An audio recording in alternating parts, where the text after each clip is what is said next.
বিশ্বনবীর মোকাবেলা করা থামিয়ে দাও। তুমি মনে করেছো আখিরি জামানার বিশ্বনবীকে আঘাত করবা, আমি আলী বেঁচে থাকতে সম্ভব হবে না।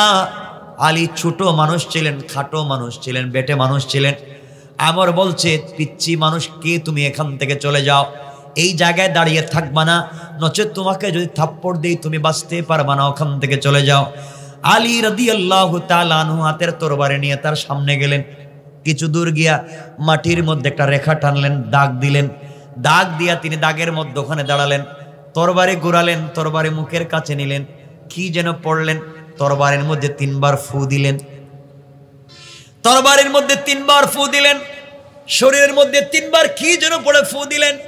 আর রেখা টেনে ডাক দিয়ে বলেন, আমার তুই শোন, তুই যদি তোর বাবার ঘরের অরিজিনাল জন্মের হয়ে থাকিস, বাবার ঔরসে মায়ের গর্ভে এত বড় পায়লওয়ান যদি হয়ে থাকিস, তুই সাহস থাকলে আমি যে দাগ দিছি দাগের ভিতরে ঢুক। এই দুনিয়ার জমিনে একমাত্র একচ্ছত্র ক্ষমতার অধিকারী আমি আল্লাহ। দুনিয়ার জমিনে যারা আমি আল্লাহকে আল্লাহ বলে মেনে নিবে, গোলাম তুমি শোনো, বন্ধুরে তুমি শোনো, আল্লাহ বলছেন 100 বৎসর যদি গুনাহ করো আর একটা দিন যদি তওবা করতে পারো, আল্লাহ রাব্বুল ইজ্জত ওয়াল জালাল ঘোষণা করেছেন, গোলাম তুমি শোনো, আজ হায়াতে জিন্দেগির কত দাম তুমি আমি জানি না। হায়াতে জিন্দেগির দাম তোমার আমার কাছে নাই। 1 মিনিট যারা দুনিয়ার জমিনে বেঁচে থাকলো, তাদের মতো দামি মানুষ কবরে যিনি আল্লাহর ওলি, তার চাইতে বড় দামি আপনি।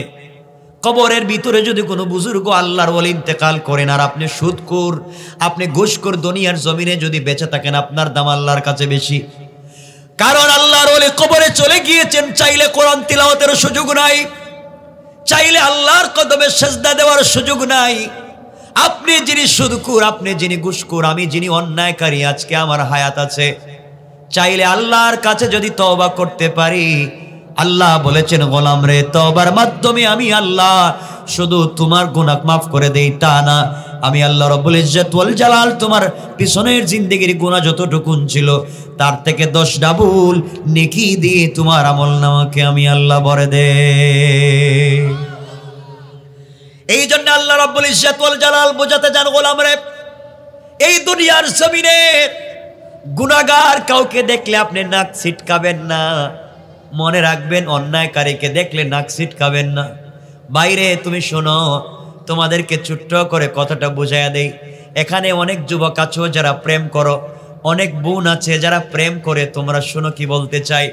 ও যুবক, তুমি যেই বোনের প্রেমে পড়েছ, হয়তো তার চামড়া অনেক সুন্দর, অনেক স্টাইলিস্ট, তার গলার বয়স তোমার কাছে আকর্ষণীয়, তার চেহারা দেখলে তুমি পাগল হয়ে যাও।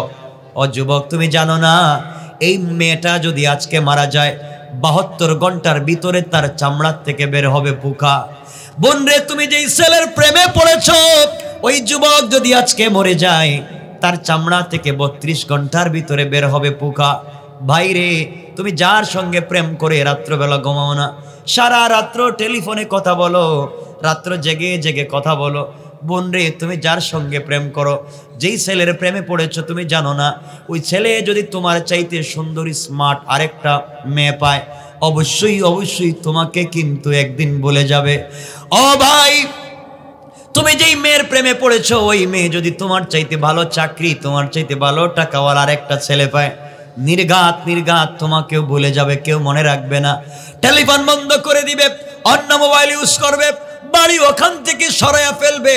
তুমি যার সঙ্গে প্রেম করেছো সে তোমাকে ভুলে যাবে, কেউ মনে রাখবে না। আল্লাহ রাব্বুল ইজ্জত ওয়াল জালাল বলেছেন, গোলাম রে, আমি আল্লাহ প্রেম করি, আমি আল্লাহ তোকে ভালোবাসি। গোলাম, ও গোলাম, এই দুনিয়ার জমিনে যা বানাইছি কোন বলে বানাইছি? আসমানকে আমি আল্লাহ কোন বলে তৈরি করেছি? জমিনকে আমি আল্লাহ কোন বলে তৈরি করেছি? লৌহ কলম আরশ কুরসি জান্নাত জাহান্নাম যা বানাইছি কোন ফায়াকুন হয়ে গেছে। গোলাম, দুনিয়ায় যা বানাইছি কোন বলে বানাইছি? আর তুমি গোলামকে আমি আল্লাহ বানাইছি আমার কুদরতের হাত দিয়ে। কোন সুবহানাল্লাহ। ও গোলাম, আমি আল্লাহর কাছে জান্নাতুল ফিরদাউস আছে, আমি আল্লাহর কাছে আরশে মুআল্লা আছে, আমি আল্লাহর কাছে লক্ষ কোটি কোটি রহমতের ফেরেশতা আছে, কিন্তু রাত্র হয়ে গেলে আমার ভাল লাগে না। ফেরেশতারা আমার কাছে থাকে, আমার ভালো লাগে না। আর সে মুআল্লায় আমার ভাল লাগে না। আমি আল্লাহ আমার চেয়ারে বসে থাকতে আমার ভাল লাগে না। আমার চিন্তা একটাই, গভীর রাত্র যখন হয়ে যায় আর আমার গোলাম আর বান্দি সেজদার মধ্যে পড়ে আমি আল্লাহকে যখন ডাক দে, আমি আল্লাহর সে আজিমে থাকি না, আমি আমার গোলামের সেজদার জায়গায় হাজির হয়ে যায়। আমার বন্ধুগণ, মুসা কালিমুল্লাহ আল্লাহকে বলছেন, আল্লাহ তাআলা তুমি আমার সঙ্গে তুর পাহাড়ে কথা বলো, জানতে চাই তুমি তুর পাহাড়ের কোথায় আর আমি কোথায়। আল্লাহ বললেন, মুসা তুমি বলো তো তুমি কোথায় আর আমি কোথায়, তুমি একটু বলো। মুসা ডেকে ডেকে বলছেন, আল্লাহ তাআলা আমি তো তুর পাহাড়ের নিচে, তুমি মনে হয় তুর পাহাড়ের উপরে। আল্লাহ বলছেন, মুসা না, তুমি তুর পাহাড়ে, এটা সত্য, তুমি তুর পাহাড়ের নিচে, এটা সত্য, কিন্তু আমি তুর পাহাড়ের উপরে না, আমি আর তোমার মধ্যখানে আছে ৭০,০০০ নূরের পর্দা, এপার ওপার থেকে কথা বলতেছি। মুসা এবার চোখের পানি ছেড়ে আল্লাহকে ডাক দিয়ে বলছেন, আল্লাহ তাআলা তোমার কাছে আমি জানতে চাই, মনিব পৃথিবীতে কোনোদিন কি তুমি সরাসরি কারোর সঙ্গে কথা বলবা, দেখা করে কি কথা বলবা, এভাবে ডেকে ডেকে কি তুর পাহাড়ে আনবা? আল্লাহ বলছেন, মুসা না, কথা বলবো ঠিকই, কিন্তু তোর পাহাড়ে ডেকে আনবো না। আখিরি জামানার উম্মত আমার কাছে এত প্রিয়, তারা যখন সেজদায় গিয়ে আমাকে সুবহান বলে ডাক দিবে, তাদেরকে ডেকে আমার কাছে আনবো না, বরং আমি আল্লাহর আরশে আজিম থেকে তাদের কাছে হাজির হয়ে যাব। কোন সুবহানাল্লাহ। সেই রব আছেন না নাই? কথা বলেন, আছেন না নাই? আল্লাহ ডাক দিয়ে বলছেন, গোলাম রাত্র যখন গভীর হয়ে যায় আমি পাগল হয়ে যাই, গোলাম আমাকে ডাক দে না কেন? আমি তার সাথে প্রেম করেছি, আমার নবীর সাথেও তো আল্লাহ প্রেম করেছেন। আমার নবীকে আল্লাহ মাঝে মাঝে ডাক দিয়ে বলতেন, ও নবী তোমার সাথে আমি প্রেম করেছি, তুমি আমার বন্ধু, তোমাকে আমি ভালোবাসি, তুমি খাদিজার কম্বলের নিচে গভীর রাত্রে শুয়ে আছো, আমি আসমানের উপরে আরশে আজিমে, আমার ভাল লাগে না প্রেমিক এক জায়গায় তুমি আরেক জায়গায়, আমার ভাল লাগে না বন্ধু তুমি কম্বলের নিচ থেকে বের হও, আমি একা একা ভাল লাগে না। রাত্র যখন গভীর হয় তোমার সঙ্গে কথা বলতে আমার কলিজাটা, কুদরতের কলিজা পাগল হয়ে যায়। ইয়া আইয়ুহাল মুদাসসির ইয়া আইয়ুহাল মুজাম্মিল কুম ফানজির ওয়া রাব্বাকা ফাকাব্বির ওয়া সিয়াবাকা ফাতাহির, ও চাদরওয়ালা চাদর খোলো, কম্বলওয়ালা কম্বলের নিচ থেকে বের হও, খাদিজাকে ঘুম পাড়িয়ে দাও, তুমি বের হও, কম্বলের নিচ থেকে বের হও, সেজদার ভিতরে পড়ে যাও, আমি আল্লাহ আরশে আজিমে নাই, তুমি তাকায়া দেখো আমি আল্লাহ তোমার বিছানায় হাজির হয়ে গেছি। রব তো তার নাম, রব তো তার নাম, রব তোমাকে খুঁজে। আল্লাহ বলছেন, গোলাম গোলাম যখন দুনিয়াটা ভেঙে দিতে আমি আল্লাহ চাই, আল্লাহর কাছে এই জমিন বলে, আল্লাহ এই জমিনের নাফরমান গোলাম তোমার হাত দিয়ে বানাইছো, সুদ খায়, ঘুষ খায়, ফেন্সিডিলের ব্যবসা করে, ইয়াবা খায়, নেশা করে, আরেকজনের জমি দখল করে, আল্লাহ নিমক হারাম, ওকে ধ্বংস করে দেই। ইদা জুলজিলাতিল আরদু জিলজালাহা, আল্লাহ বলো আমি জমিনকে ভেঙে দেই, আল্লাহ বলেন ভাঙ্গিস না। আসমান বলে ইদা সামাউন শাক্কাত, নাফরমানদের উপরে আসমানকে ভেঙে দেই, আল্লাহ বলে ভাঙ্গিস না। ইসরাফিল বলে আল্লাহ সিংহায় ফুঁক দিব কিনা, বেঈমান নাফরমানদেরকে দুনিয়া রাইখা লাভ নাই, আল্লাহকে ভাঙ্গিস না, আমিও তো ধ্বংস করে দিতে চাই। কিন্তু কদিম দোল্লার টাঙ্গাইলের এলাকায় কিছু যুবক আর যুবতী আছে যারা গভীর রাত্রে সব ছেড়ে সাজদায় পড়ে যায়, তাদের প্রেমে আমি এত পাগল, তাদের জন্য আমি আল্লাহ আসমান জমিন ভাঙ্গি না। রব তো তার নাম, রব তোমাকে আমাকে ভালোবাসে, রব সব ঠিক রাইখা দিছে তোমার আমার জন্য। আল্লাহ বলছেন, শোন আসমান আর জমিন, আমি কেন ভাঙ্গি না? কত যুবক আছে রাত্র যখন গভীর হয়, কত রাত্র গভীর হলে বিছানা ঘুমাতে পারে না, কত যুবতী আছে রাত্র গভীর হলে বিছানা ঘুমাতে পারে না, ঘুম থেকে উঠে যায়, ঠান্ডা পানি দিয়ে ওযু করে সিজদায় পড়ে যখন বলে সুবহান, ফেরেশতাদেরকে আল্লাহ বলছেন, ফেরেশতারা বল আমার গোলাম আমাকে কি বলছে। আল্লাহ তাআলা তোমাকে বলছে সুবহান, আল্লাহ বলছেন বলো আমি যে পবিত্র, তারা কি আমাকে দেখেছে? আল্লাহ তোমাকে দেখে নাই, না দেখে গভীর রাত্রে বাড়ির সবাই ঘুমে, পাড়ার সবাই ঘুমে, ঘরের সবাই ঘুমে, গোলাম আর বান্দি ঘুমায় না। গভীর রাত্রে তোমাকে বলছে সুবহান, তুমি নাকি পবিত্র। আল্লাহ বলছে রহমতের ফেরেশতা, আরশে মুআল্লার ফেরেশতা, বাইতুল মামুরের ফেরেশতা, তোমরা সাক্ষী থাকো। আমি আল্লাহ বলছি সাব্বাহতানি, অবশ্যই আমি পবিত্র। আমার গোলাম আমাকে না দেখে পবিত্র স্বীকার করার কারণে আমি আল্লাহ বললাম সাব্বাহতুকা, গোলাম তোকে দুনিয়ায় বানালাম পবিত্র, আখিরাতে বিনা হিসাবে দিলাম জান্নাত। গোলাম যখন সেজদায় পড়ে আলা, আল্লাহ বলেন ফেরেশতারা গোলাম কি বলছে? কো আল্লাহ ও তো বলছে আলা, তুমি নাকি অনেক বড়। আল্লাহ বলছেন আমার বড়ত্বকে কোনোদিন দেখেছে? আল্লাহ দেখে নাই, না দেখে বলছে তুমি বড়। আল্লাহ বলছেন আলাইতানি, অবশ্যই আমি বড়। আর আমার গোলাম আমাকে স্বীকার করার কারণে, আমার বান্দি আমাকে স্বীকার করার কারণে আমি আল্লাহ ঘোষণা দিলাম আলাইতুকা, গোলাম দুনিয়ায় বানালাম বড়, আর আখিরাতে আগেকার সকল উম্মতদের উপরে বানাইয়া দিলাম বড়। রব তো তার নাম, রব তো তার নাম। রব তোমাকে খুঁজে, রব তোমাকে খুঁজে বেড়ায়। শোনো রবকে, রবকে শুনো।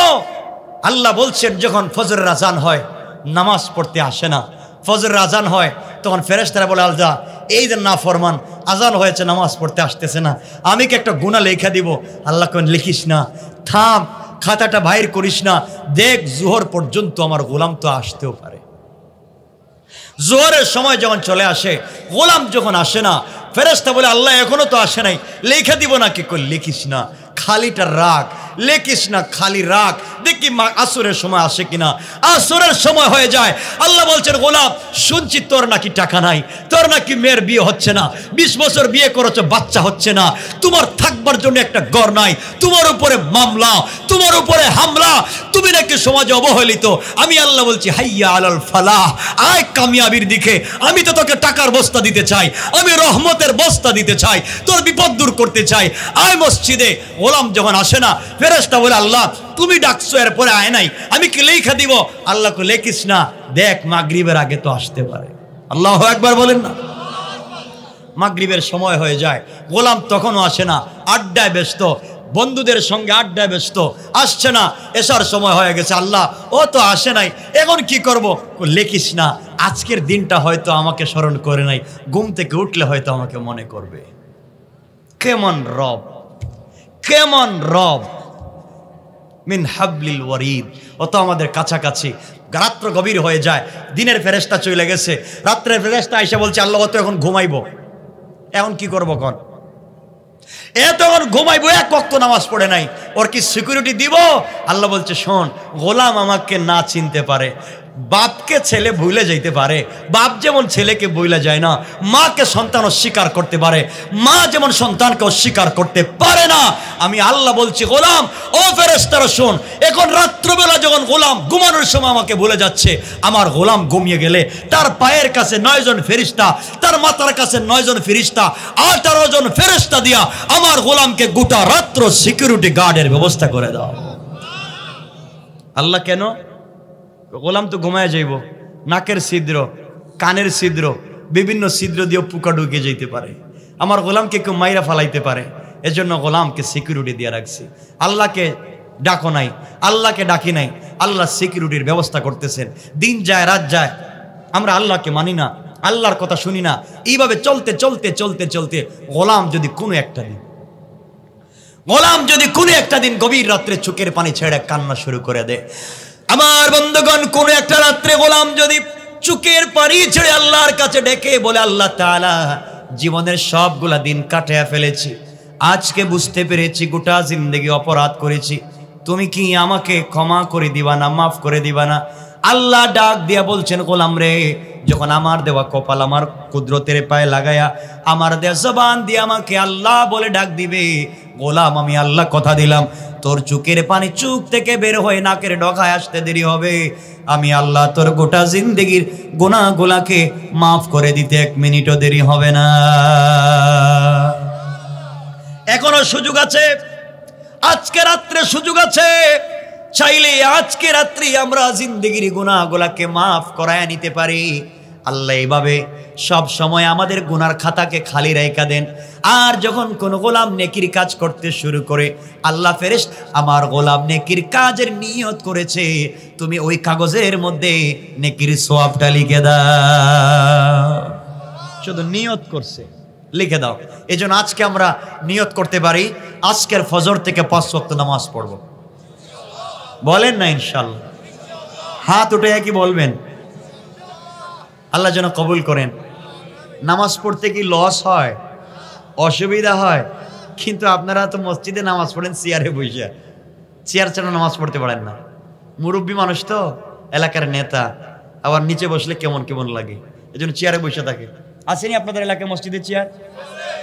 কে 12:15 হয়ে যাচ্ছে, কি রাইখা দিই? আরে না, আমাকে তো যাইতে হইব না। আরে বলছি, সব বলছি, কিন্তু লম্বা করবো না আজকে। রাত্র বেশি হলে সমস্যা, আমাকে তো যেতে হবে। এরপরে ফজরে নামাজ পড়বেন না, কোন হুজুর লম্বা ওয়াজ করছে, আমরা কি জানি। শোনেন, মসজিদে চেয়ার আসেনি কেন বলেন? অসুস্থ মানে কি? কেমন অসুস্থ? তা হাইটা গেল কেমনে মসজিদে? হাঁটলো কেমনে এটা জানতে চাই। কেউ হাইটা গেছে না খুলে করে নিয়ে গেছে? তা হাইটা কি কোমর ছাড়া গেছে না কোমর সহ গেছে? তো ওখানে গিয়ে দাঁড়াইতে পারে না কেন? ওখানে গিয়ে দাঁড়াতে পারে না কেন? হ্যাঁ, ওখানে গিয়ে কেন আপনি চেয়ারে বসে থাকেন? মনে রাখবেন, আপনি যদি দাঁড়াতে পারেন দাঁড়াইয়ে থাকবেন। শুধুমাত্র যদি আপনার হাঁটুতে ব্যথা হয় যে আপনি বসতে সেজদা দিতে পারবেন না, ওই সময় আপনি টুলে বসবেন। টুলে, যে টুলে বসলে পিছন দিকে হেলাইন দেওয়া যায় না। কথা বুঝতেছেন তো আমার? যে টুলে বসলে কি দেওয়া যায় না? হেলান দেওয়া যায় না। আল্লাহ বলছেন, তুই যদি দাঁড়াইয়া নামাজ না পড়তে পারিস, বান্দা শুয়ে শুয়ে পড়, পশ্চিম দিকে পা দিয়া পড়, আমার আপত্তি নাই, কিন্তু আমার সামনে এসে বসবার চিন্তা করিস না। কথা বলেন না কেন? বৈশা থাকে মসজিদে। এখন তো সব মসজিদে চেয়ারের অভাব নাই। আল্লাহর ওয়াস্তে, আল্লাহর ওয়াস্তে বাবা, আমরা দেখবেন 3 তলায় উঠতে পারি, 5 তলায় উঠতে পারি, সারা বাজার ঘুরতে পারে, 10-20 কেজি হাতি নিয়ে ঘুরতে পারে, মসজিদে গেলেই চেয়ার। কথা বলেন না কেন? ফ্যাশন হয়ে গেছে কিছু। এই জন্য ইমাম সাহেব যারা আছেন আল্লাহর ওয়াস্তে বলবেন, চেয়ারে বসানোর নতুন মাসআলা দেখবেন, চেয়ারে বসে নামাজ পড়লে হয় কিনা। কিসের চেয়ার? সব জ্বালাইয়া দিন। টুল 1-2টা রাখতে পারেন। টুল কি? টুল বুঝেননি?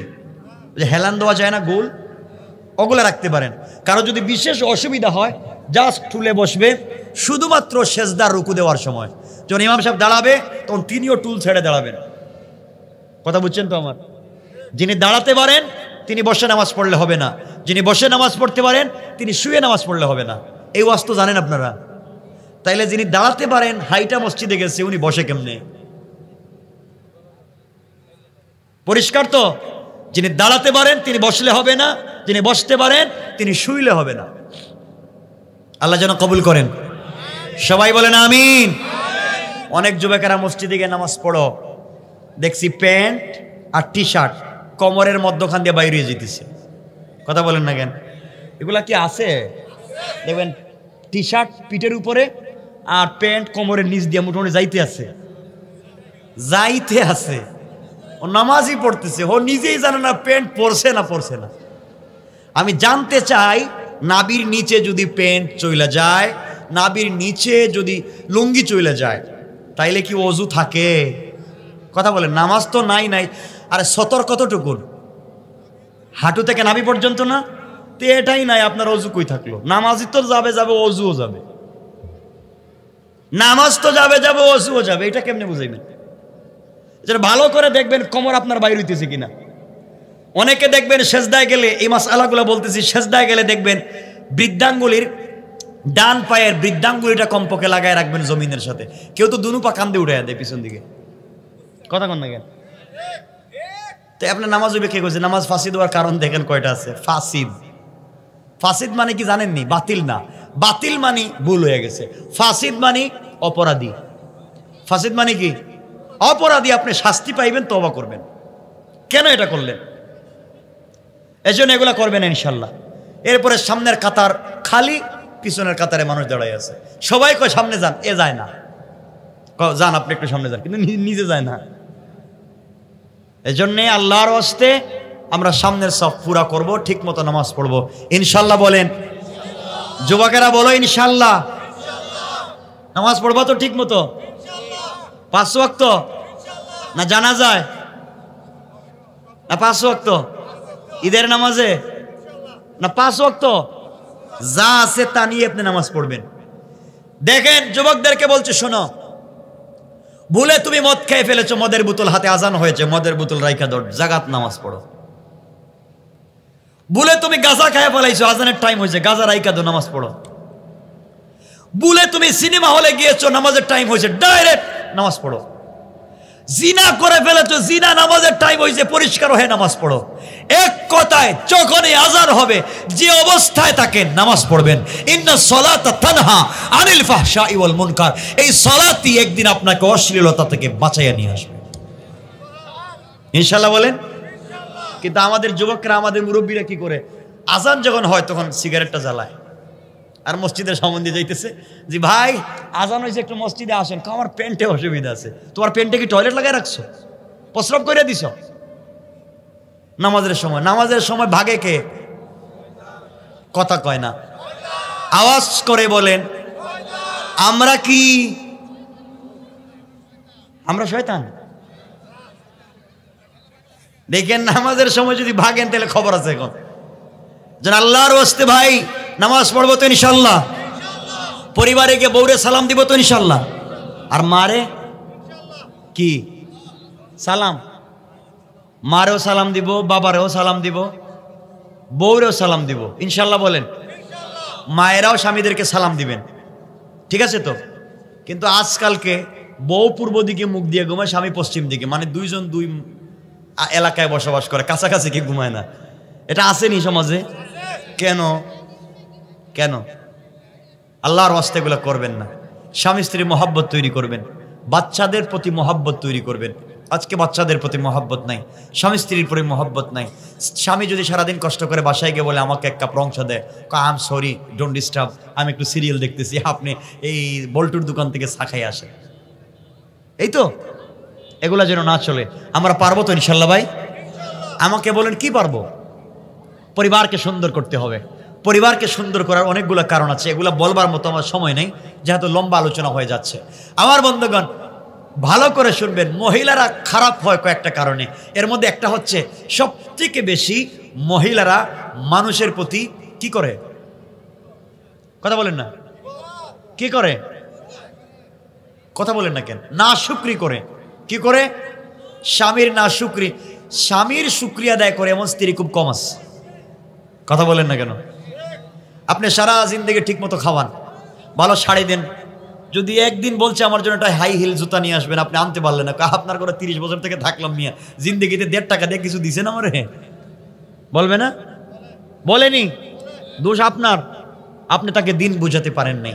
এজন্য আমরা একে অপরকে দিন বুঝাবো ইনশাআল্লাহ। বলেন, আমরা একে অপরকে দিন বুঝাবো তো ইনশাআল্লাহ।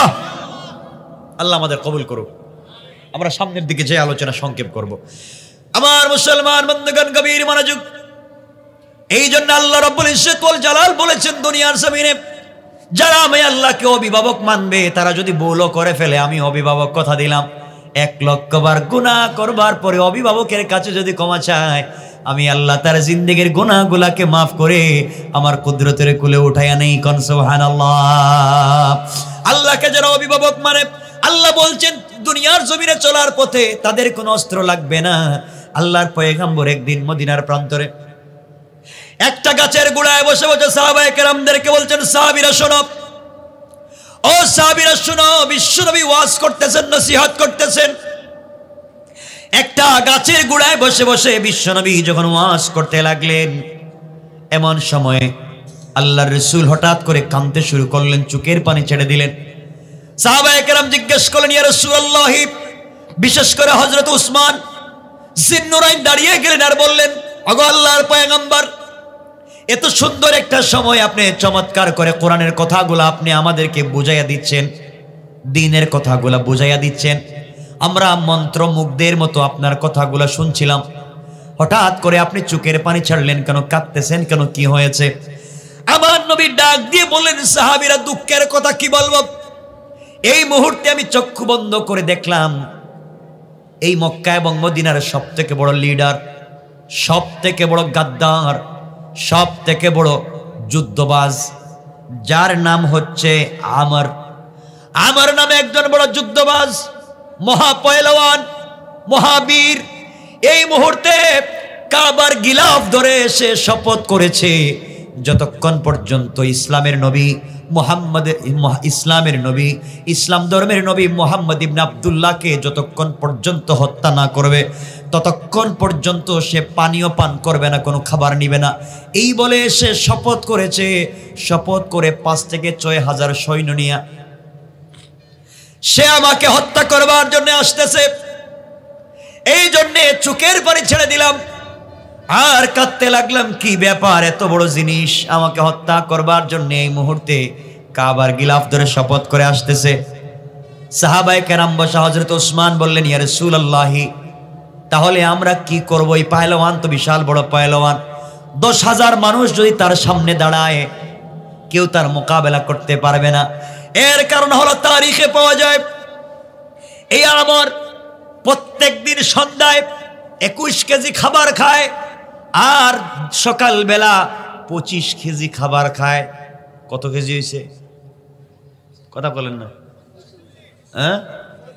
21 কেজি আর 25 কেজি, 46 কেজি। প্রত্যেক দিন সকালবেলা 25 কেজি, সন্ধ্যাবেলা 21 কেজি খাবার খায়। এমন একটা লোকের মোকাবেলা করবার মতো সাহস তো পৃথিবীর কোনো মানুষের নাই। ওগো আল্লাহর পয়গাম্বর, আমরা জানি এই যুদ্ধবাজ আমর যখন যুদ্ধে যায়, যুদ্ধের ময়দানে যেই তরবারি নিয়ে সে যুদ্ধ করে, এই যুদ্ধের তরবারির ওজন হচ্ছে 2.5 থেকে 5 মণ। এই যুদ্ধের ময়দানে তরবারির ওজন 2.5 থেকে 5 মণ। তরবারির পারবেন এর মোকাবেলা করতে? আল্লাহর পয়গম্বর যে প্রতিদিন 46 কেজি খাবার খায়, 2.5 থেকে 5 মণ ওজনের তরবারি দিয়ে যুদ্ধ করে, এর মোকাবেলা করবার মতো শক্তি তো আমাদের কারো নাই। আল্লাহর পয়গম্বর, আমরা কি করব? নবীজি বললেন, পরামর্শ দাও। সবাই মিলে পরামর্শ করলেন, বদদুয়া করবেন, তার জন্য বদদুয়া করবেন। আল্লাহ, ও আমর যখন বের হবে তার পা যেন অবশ হয়ে যায়, হাত যেন অবশ হয়ে যায়, প্যারালাইসিস হয়ে যায়। আমি কি বুঝাতে চাই শুনবেন, প্যারালাইসিস যেন হয়ে যায় আর যেন যুদ্ধ করতে না পারে, ইসলামের মোকাবেলা করতে যেন না পারে। আল্লাহর পয়গম্বর বললেন, চলো সবাই হাত উঠো, আমরা এই মুহূর্তে তার বিরুদ্ধে বদদুয়া করব। সবাই মিলে হাত উঠালেন, বিশ্ব নবী হাত উঠালেন। হাত উঠাই আল্লাহকে বলেন, আল্লাহ তাআলা, তুমি আমরের 2 হাতকে এতটুকুন বলছেন ধ্বংস করে দাও, বলেন নাই। এই পর্যন্ত পৌঁছে গেলেন, আল্লাহ জিবরিল আমিনকে পাঠিয়ে দিলেন, ও জিবরাইল যাও আমার বন্ধুর কাছে কোরআনের আয়াত নাজিল করো, ইয়া আইয়ুহান নাবিয়্যু হারিস। ওগো আল্লাহর পয়গম্বর, আয়াত নাজিল করে দিচ্ছি। আয়াত নাজিল হয়ে যাচ্ছে, ওগো নবী, কাফেররা মোকাবেলা করবে আর শপথ করবে, আর আপনি শুধু তাসবিহ হাতে নিয়ে দোয়া করবেন, এটা হবে না। বরং এই হাত শুধু দোয়া করার জন্য আমি আল্লাহ দেই নাই, এই হাত শুধু তাসবিহ টিপার জন্য আমি আল্লাহ দেই নাই, এই হাত দিয়েছি কাফেরদের মাঝে মাঝে মোকাবেলা করার জন্য কাজে লাগাতে হয়। কোন ঠিক কিনা? শুধুমাত্র দোয়া করতে থাকবেন, কাজ হবে না। এদিকে আমর তরবারি নিয়ে আসতেছে, মোকাবেলা করবে, আর আপনি হাত উঠে দোয়া করবেন শুধু, আর কাজ হয়ে যাবে, হবে না। পয়গম্বরে আরবি অবশ্যই মোকাবেলা করতে হবে, মোকাবেলা ছাড়া কাজ হবে না। কারণ শুধুমাত্র বোঝা গেল শুধুমাত্র খানকায় বসে দোয়া করলে হবে না, মসজিদে বসে দোয়া করলে হবে না। কাফের বেঈমানেরা, ইসলাম বিদ্বেষীরা যখন ইসলামের মোকাবেলা করবে, তখন আমরাও আমাদের সর্বশক্তি নিয়ে তাদের মোকাবেলার জন্য দাঁড়াতে হবে। কোন ঠিক কিনা? আমার বন্ধুগণ, বিশ্বনবী দাঁড়ায় গেলেন আর বলেন, সাহাবীদের মধ্যে কে আছো একটু দাঁড়াইয়া যাও, কে আছো আমরের মোকাবেলা করবে? বড় বড় সাহাবী যারা, চিন্তা কর না হারে, সন্ধ্যাবেলা 21 কেজি খায়, সকালবেলা 25 কেজি খায়, এর মোকাবেলা কেমনে করা যায়? এত সিস্টেমই নাই। এর মধ্যে 2.5 থেকে 5 মণ ওজনের তরবারি কেমনে মোকাবেলা হবে? কেউ যখন কথা বলতেছেন না, রাসূল আবার বলেন, কে আছো? আমরের মোকাবেলা করবা, আমর আমাকে হত্যা করবার আগে, আমাকে আঘাত করবার আগে তার মোকাবেলার জন্য যাবা। কেউ যখন দাঁড়ায় না, পিছনের সারি থেকে একজন তরুণ দাঁড়াইয়া গেলেন, যার বয়স 11 বছর, তার নাম হযরতে আলী। হযরতে আলী দাঁড়াইয়া বলেন, ইয়া রাসূলুল্লাহি, কেউ যখন দাঁড়াবে না, আমি আলী আমরকে হত্যা করার জন্য যথেষ্ট। কোন সুবহানাল্লাহ। আল্লাহ নবী বলেন, ইজলিস, পিচ্চি মানুষ, তুমিও দাঁড়াইতেছো, ছোটো কিছু বুঝো না, তুমিও যুদ্ধ করবা? এত বড় বড় মানুষ থাকতে তুমি দাঁড়ায় গেছো, বসো। আলীরে বসায় দিছেন, 11 বছর মাত্র। খুব বড় মানুষ নাকি না ছোট? আল্লাহর নবী আবার দাঁড়ায় বলেন, কেউ কি আছো? আমরের মোকাবেলা করার মতো কেউ কি আছো? দীর্ঘক্ষণ বললেন, কেউ যখন দাঁড়ায় না, আমার নবী আবার বললেন, কেউ কি আছো? আবার আলী দাঁড়ালেন, নবীজি আবার বসায় দিলেন। 3 নাম্বার বার আবার নবীজি বলেন, কেউ নাই নাকি আমরের মোকাবেলায়? এবার চোখের পানি ছেড়ে ছেড়ে আলী দাঁড়ায়া গেলেন। নবীজি বলেন, আলী রে, আয় আমার কাছে আয়। নবীজির কাছে আলী রাদিয়াল্লাহু তাআলা আনহু গেলেন। আমার নবী আলীকে জড়াইয়া ধরলেন। আলী বাচ্চা মানুষ, ফুফায়া ফুফায়া কাঁদতেছে। নবীজি বলছেন, আলী কেন বারবার তুমি দাঁড়াচ্ছ, বলো তো কি হয়েছে? আলী ডেকে বলেন, ইয়া রাসূলুল্লাহ, আপনি আমার চাচাতো ভাই, আজকে আমার বাবা নাই, এই জমিনে কেউ নাই, আজ আপনার মোকাবেলা করবে, আপনাকে আঘাত করবে, আমি আলী বেঁচে থাকবো তা হতে পারে না। কেউ যদি না দাঁড়াতে পারে, আমি আমার নবীকে এত বেশি ভালোবেসে ফেলেছি, আমি আমার নবীকে ছাড়া 1 মিনিট থাকতে পারি না। আল্লাহ জানায় দিলেন, আল্লাহু ওয়ালিয়ুল্লাযীনা আমানু মিনাজ যুলুমাতি ইলান নূর। আল্লাহ রাব্বুল ইজ্জত ওয়াল জালাল জানায় দিলেন, পয়গম্বর আলী তার অভিভাবক তো আমি। আলী রেডি হয়ে গেছে, যুদ্ধ করবে। ইয়া রাসূলুল্লাহ, আপনি তাকে ফিরাইয়া দিয়েন না, কারণ আলী মুসলিম, তার অভিভাবক আমি, তাকে আপনি রেডি করেন। আলী দাঁড়াইয়া গেলেন। নবীজি বলছেন, আলী যুদ্ধ করার অস্ত্র আসেনি? হুজুর কিছুই তো নাই। তার সামনে 2.5 থেকে 5 মণ ওজনের তরবারি, মোকাবেলা করার মতো কিছু আছেনি? তিনি বললেন, না ইয়া রাসূলুল্লাহ, কিছুই নাই। নবীজি ওসমানকে বলেন, ওসমান তোমার কাছে কি কোনো অস্ত্র আছে? ওসমান বলেন, ইয়া রাসূলুল্লাহ, আমার কাছে কোনো অস্ত্র নাই, কিন্তু বাড়িতে উট জবাই করার ছুরি আছে।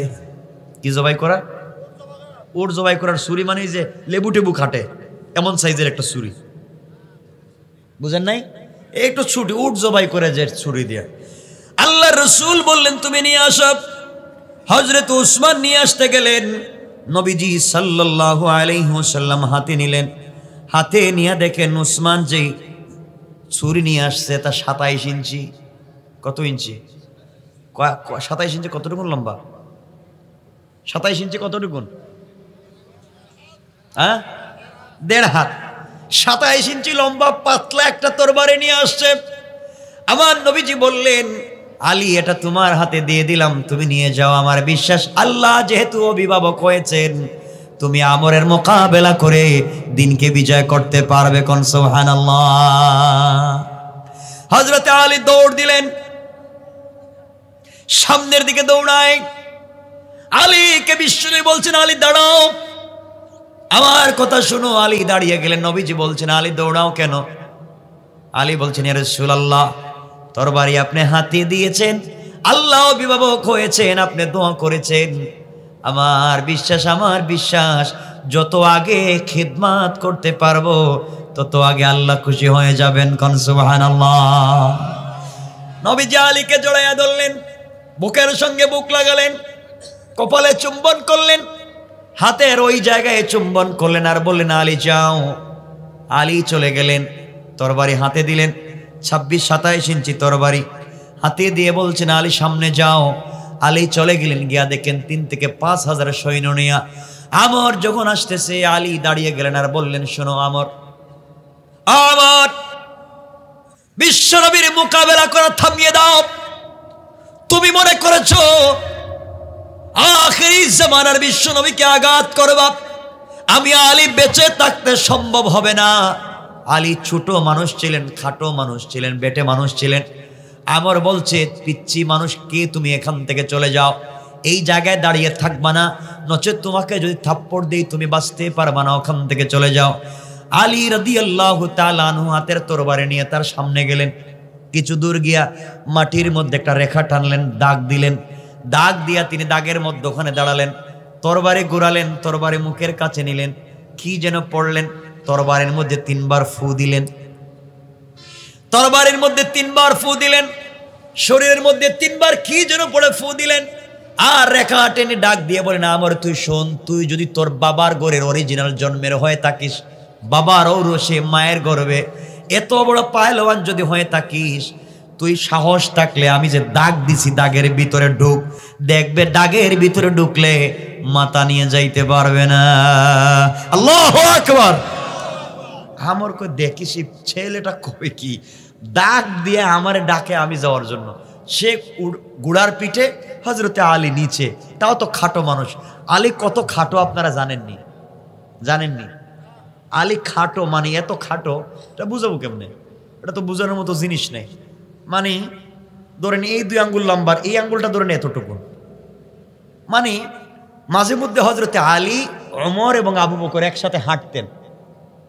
আবু বকর ডাইন পার্শ্বে, ওমর বাম পার্শ্বে, আলী মধ্যখানে। ওমর বলতেন, লাউ কানা আলিফ ও লাম, যদি আমি আলিফ এবং লাম মানি, লানা লিখতে আলিফ নুন, লাম আলিফ, লাম নুন আলিফ লাগে। তো তিনি বলতেন, যদি আলিফ এবং লাম না থাকে, তুমি যে নুন, নুন মধ্যখানে কত বড় থাকে কোন তো? লানা লিখতে লাম নুন আলিফ, নুন তো অনেক ছোট, ছোট না? তুমি যদি, আমরা যদি না থাকতাম আর তুমি যদি থাকতা, তোমার তো অস্তিত্বই থাকতো না। এত ছোট ছিলেন হযরতে আলী, খাটো মানুষ। মানে হযরতে ফাতেমার চাইতে মোটামুটি 1 হাত অথবা 1 হাত থেকে 4-5 আঙ্গুল কম, এতটুকুন খাটো ছিলেন আলী। মানে ফাতেমা লম্বা ছিলেন, সুবহানাল্লাহ। এত খাটো। তো তিনি বলতেন, যখন ওমর বলতেন আমরা যদি না থাকতাম তোমার অস্তিত্ব থাকতো না, আর আলী বলতেন লাউ কানা আলিফ ওয়া লাম, যদি আমি নুন, লাউ কানা নুন, আমি যদি নুন না থাকতাম, লাকানা লা, মানে তোমরা হয়ে যাইতা না। সুবহানাল্লাহ বললেন না? আমি যদি আলিফ এবং লামের মধ্যখানে নুন না থাকতাম, তোমাদের অস্তিত্বই থাকতো না। মানে এত খাটো থাকতেন তিনি। তো যাই হোক, আলী এই কথা বলছেন। এই কথা বলার পরে আমরের ভিতরে একটা ভয় ঢুকে গেছে। বলে কি? আমর তরবারি দিয়ে আঘাত করতে লাগলো, রাগে গুসায় আঘাত করতে লাগলো। আমরের প্রত্যেকটা আঘাত হযরতে আলী ফিরিয়ে দিতে লাগলেন। আমর যখন তরবারি দিয়ে আঘাত করে, এমন সময় আলী তাকায়া দেখেন এটা তরবারি না, এটা কাঠের টুকরা। আল্লাহু আকবার। চোখের সামনে দেখা যায় কাঠের টুকরা। আলীকে 3-4 বার আঘাত করবার পরে যখন কিছুই করতে পারলো না, লাস্টে আঘাত করলো, আলী ধরে ফেললেন। আলী কাঠের টুকরা মনে করে ধরে ফেললেন। তার চোখের সামনে মনে হলো কাঠের টুকরা। ধরে তার তরবারিটা শুধুমাত্র আমরের গলার কাছাকাছি লাগালেন। লাগাতে দেরি হয়েছে, আমরের শরীর থেকে মাথা আলাদা হয়ে যেতে 1 মিনিটও দেরি হয় না। এই অবস্থা দেখে সব কাফেররা দৌড়ে পালালো। আল্লাহর পয়গম্বরের কাছে এসে আমর বলছেন, ইয়া রাসূলুল্লাহ, আল্লাহর কসম করে বলছি আমি আমররে মারি নাই, আমি শুধু তরবারি ধরছি, শরীর থেকে মাথা আলাদা হয়ে গেছে। কি ব্যাপার বুঝলাম না। আমার নবী বলছেন, ও আলী, চিন্তা করো না, তোমার শক্তি দিয়ে কাজ করো নাই। কারণ যখন আল্লাহ অভিভাবক হয়ে যান, তখন হাতটা তোমার থাকে না, আল্লাহর হাতে পরিণত হয়ে যায়। সুতরাং আমরা যদি কাফিরদের মোকাবেলায়, অন্যায়কারী ইসলাম বিদ্বেষীদের মোকাবেলায় আমরাও যদি নেমে যাই, যুদ্ধের ময়দানে প্রতিবাদের জন্য নেমে যাই, শুধু আমরা থাকবো না, আমাদের সঙ্গে থাকবেন স্বয়ং আমাদের আল্লাহ। ঠিক কিনা বলেন? কিন্তু আজকে সে রবকে আমরা ভালো করে বুঝতেই পারি নাই। চিনতে পারি নাই। এজন্য আসুন, আমাদের অভিভাবক কে? কথা বলেন না কে? আর যারা আল্লাহকে চিনে না তাদের অভিভাবক কে? কথা বলেন না কেন? শয়তান। সুতরাং আজকের থেকে আমরা আল্লাহর পথে চলবো তো ইনশাআল্লাহ। সুতরাং এই জমিনে, গোটা দুনিয়ার জমিনে যারা ইসলামের বিরুদ্ধাচরণ করবে, কোরআন সুন্নাহর বিরুদ্ধে কথা বলবে, সে যেই হোক না কেন, তওবা যদি না করে এই জমিনে থাকবার অধিকার তাদের কারো নাই। ঠিক কেন জোরে কর?